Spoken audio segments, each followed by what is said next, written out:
What is going on, guys? It's your boy here. Welcome back to the channel. Today I'm coming at you with a pretty quick deck profile. Uh, I'm basically going to be covering one of the meta decks that's already been established for a pretty while now. I'm just going to upload my version because I am most likely going to be taking a break from this deck for quite a bit. Not because it's bad or anything, but because it just, let's just say this. I need something fresh for my brain to do or try. Uh, but this is going to be branded Dracotail Magistus. This deck is literally one of, if not the best deck in the meta right now for Yu-Gi-Oh! It's got... I just hit my camera. I apologize. This deck is, if not the one of the best decks in the meta.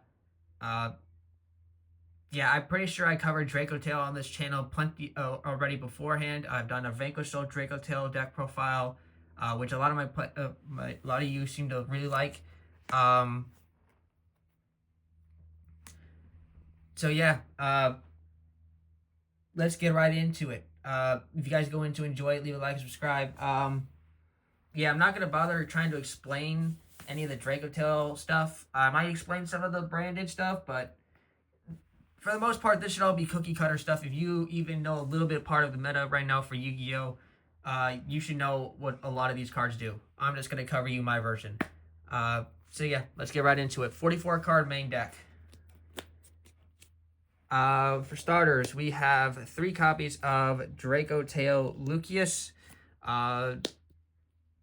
Pretty straightforward. This ratio hasn't changed from the last one. Same thing here with 3 Femena. We have the Scorch, so still the one Malulu, the 1 Frixel, 1 Pan. I think I was playing 3 to 2 copies of the Arugula last time, but for this version, I bumped up Arugula to 2. I know people are just playing 1, but I really like Arugi. I call Arugula Arugi. I really like Arugi in this meta right now, though. Not only to hit... basically forces out Radiant Typhoon, the back row.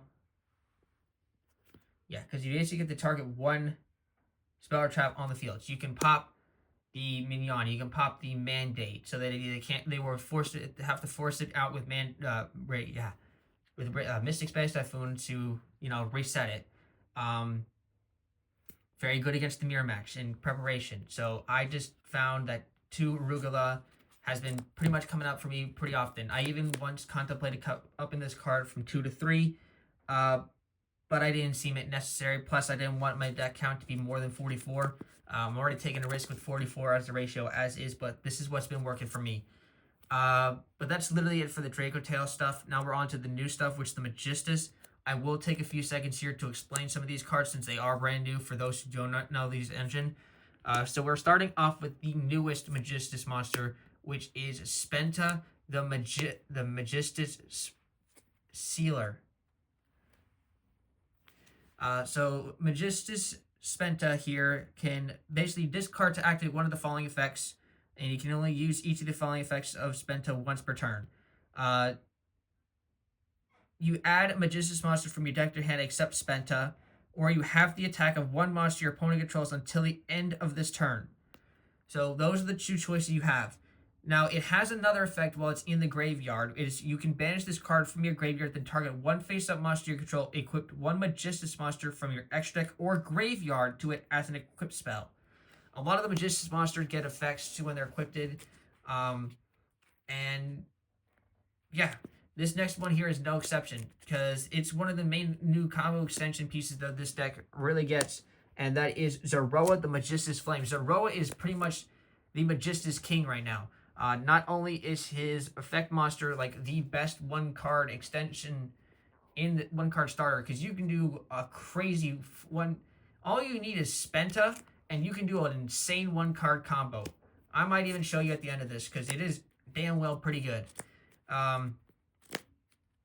Yeah, anyway, Zoroa, what he's in here for is if this card becomes equipped with the Magistus card, you could special summon a Level 4, a lower spellcaster from your hand or graveyard in defense position, except Magistus of the Flame. And then the last Magistus monster is Crawley of the Gifted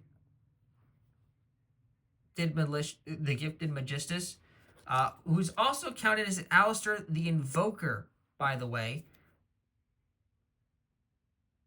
Yeah, if this face-up card is used as fusion material, this name can be treated as Alistair the Invoker, which is already one of my favorite cards in the game, so it's kind of like I'm playing an alternate version of me. That's all that is for the Magistus monsters. 5 Magistus monsters, and that's really all you need, at least out of the main deck monsters.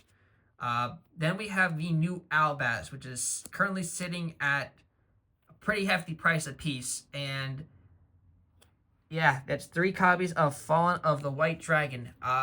Yeah, I can't say anything about the fact that this card is hella consistent. I wish this card's name did not count itself as Fallen of Albaz. I ain't gonna lie, because it is so hard to decide, especially like which version you play, 2 and 1, or you play all 3, or yeah, those are really your only 2 options. But it's so hard to choose it. I will be honest with the fact that the way I built my extra deck, I pretty much couldn't do the regular Fallen of Albaz, simply because I just didn't have the extra deck space to do it in this version. Now, if I wasn't playing Magistus, I absolutely would be doing 2 and 1, 2 regular Fallen of 2 of the Fallen of White and 1 copy of the regular Fallen of Albaz. But yeah, for this version, I'm specifically playing 3 of this one. Following up with the Albaz spellcasters, we have the 1 copy of Cartesia and the 1 copy of Incredible Ecclesia, the Virtuous. If I was doing the 2 Fallen and the 1 regular Albaz, I would be actually bumping these both up to from 1 to 2. Why I'd be doing this one for consistency, so I can basically have 4 copies of Fallen of the White and an extra interruption. And Cartesia because it is just a free special summon and also an extension. That's actually it for the main deck monsters that's not a hand trap wise. Onto the hand traps. I'm just going to breeze through these. 3 copies of Fualos, 3 copies of Ash, 3 Veiler, and 3 Ghost Bell and Haunted Mansion. I find all these cards to be pretty heavily meta relevant right now. Ghost Bell hits a lot of decks. Veiler, not only is it a spellcaster that we can use for fusion, but it pretty much forces their opponent. We can hit, if it's against the mirror match, we hit their Arthalion, so they can't add their stuff back from the graveyard to the hand. Ash is staple, and Fualos is also staple. So yeah, those are pretty much all that. Onto the spells here real quick. We have 2 copies of the Fallen of the Virtuous and the Virtuous. I do not find a necessary reason to play 3 of this card in this version. 1, it doesn't let us fusion summon with the card. We can't fusion summon with the card, for instance, we're playing a Dracotail deck, for 1. And for 2, I don't actually have a way of searching out the second aside from the Albion. And yeah. If I was playing the regular branded Dracotail without the Magistus stuff, I actually probably would up this card to 3 or at least side deck the 3rd, because that does come up pretty often. Yeah, on to the next spell. I have 2 copies of Branded Fusion, probably one of the best starters in this deck, aside from Spenta. We also have our 1 copy of Kitu Dracotail, also great starter, and I wish this card was not limited to 1, but it's recurable, so I'm not too bad about it. If this card was banned, this Dracotail would tank, not tank, but it would suffer pretty heavily. Then we have 3 Rahu Dracotail. Thank God this card is still at 3. And of course, we still play the 3 1-ofs, which is the 3 Traps, Dracotail, Flame, Horn, and Sting. And that's quite literally it for the main deck. Extra deck. This should be pretty straightforward except for the Magistus stuff.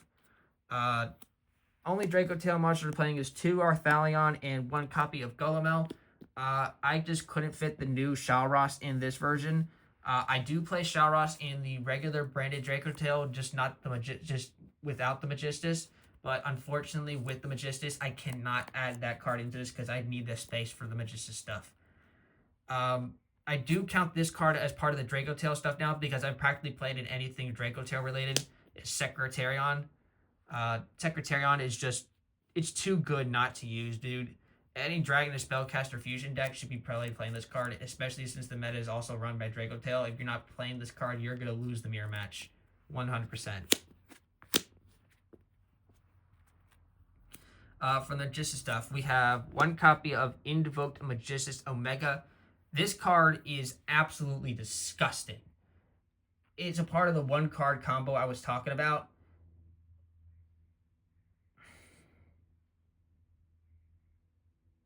What this card offers is kind of ridiculous. I'm not going to lie.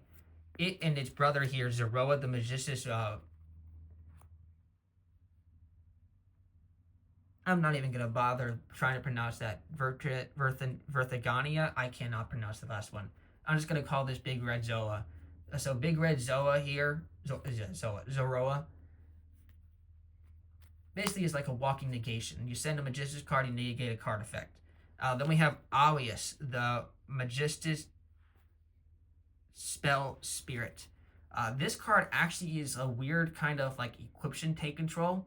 So you could equip, if you summon it, like regular by means, so you would have to use Crowley or you basically, you would have to use Crowley or to summon this, but you use that and the spellcaster, and then you summon out this, and then you can use its effect to basically equip it on the monster on your opponent's field, and then you gain control of that monster while you have Alias. Then we have our one copy of Chorzo. Chorzo here helps us out our Lunalight problem. It's also used in the really disgusting combo I mentioned. Then we have the one card that really ties this in together, and that is Zeroa, the Magistus Conflagrate Calamity. This card is like a walking negation, like for anything field or graveyard. Essentially, if you have a monster if you have a Fusion, Synchro, Xyz, or Link monster as a Magistus card in your spell and trap card zone, does not have to be equipped to this card itself, but if they're in the spell and trap card zone, your opponent cannot activate them. Yeah, like no Fusion, no Synchro, no Xyz, no Link. You really can't do Synchro though, because you can't equip Zero with Zero itself. So you're negating Fusion, Synchro, and Link. Because we play our Fusion Xyz and Link. Excuse me. Because we play with Ninaru, and we also play Artemis, the Magistus Moon Maiden. This engine for me would not change any ratio wise. I find this to be exactly perfect the way it is. For the branded fusions, like the Albaz fusions, we play one copy of Albion, the branded dragon, and one copy of Alba Lenatus, the Abyss dragon. This card is great in the mirror match, and it's another decent dump because it still searches our polymerization, our branded fusion at the end phase. This is also, if we want to search the other copy of Fallen Virtus, then we send Albion, the branded dragon. Yeah, that's pretty much it for that set ways. We do play the new Ecclesia and the Dark Dragon Synchro. This card is phenomenal in its its own ways. Yeah, I don't have much to say about this card. This card is great. And I play one copy of Chaos Star Source Dragon just to help out Dimensional Fissure. Yeah, like I said, pretty straightforward for the extra side. This is also pretty straightforward. I am not going to lie. This is pretty much straight extra deck-wise, card for card pack stack that he played during the... Is it Richmond or Sydney? It's basically his exact extra side, at least his exact same side deck. 2 Nibiru, 3 Imperm, again, great card in mirror match. 3 Fenrir, 2 copies of Ghost Mourner and Moonlit Chill.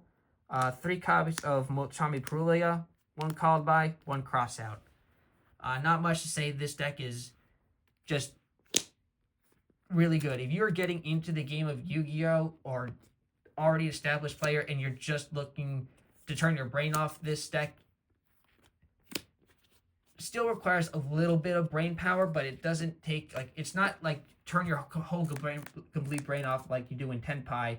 This deck is, it does take some thinking patterns, especially if you're doing the Magistus version. But yeah, it's a phenomenal deck nevertheless, and it is, until something happens, this deck is going to be roaming around like a still top meta contender. Thank you guys for tuning into this video. I got more profiles here to upload before I head out for the night. So thank you for tuning in, and I'll catch you guys on the next one. Peace.